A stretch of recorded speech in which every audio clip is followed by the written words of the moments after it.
have the Samsung Galaxy S24 and I'll be showing you how to turn off or how to switch off this phone.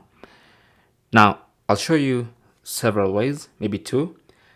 The first method is using the physical buttons.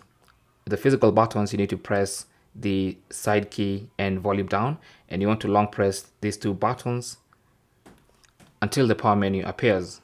Now keep in mind that this is not a single press, it's a long press. So side key, volume down, press and hold for a couple of seconds, and that is going to bring up the power menu, and you can tap on power off, tap on it again, and the phone will go off.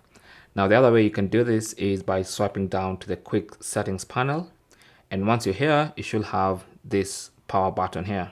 Okay, so you can tap on that, and that will also bring up the power menu. You can tap on power off, tap on it again, and that's going to switch off your phone. Now, if you want to, you can remap this button, this side key, because most people will want to long press the side key and get the power menu, but you don't get that. You actually have to press a button combo to get to the power menu. Now, if you want to remap this button from Bixby to the power button, so you can just be pressing here to bring up the power menu and switch off your phone, here's what to do. Go into settings. On the main settings page of your phone, go to advanced features, tap on that.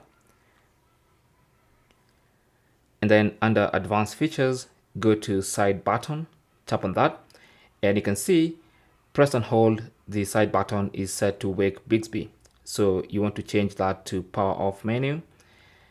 And then now, when you long press the side button without the volume down, you get the power menu from where you can turn off or even restart your phone.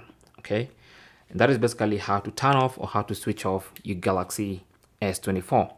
I did use the S24 Ultra for the tutorial, but this works on the entire S24 lineup. Thanks for watching. Comments and questions down below, and good luck.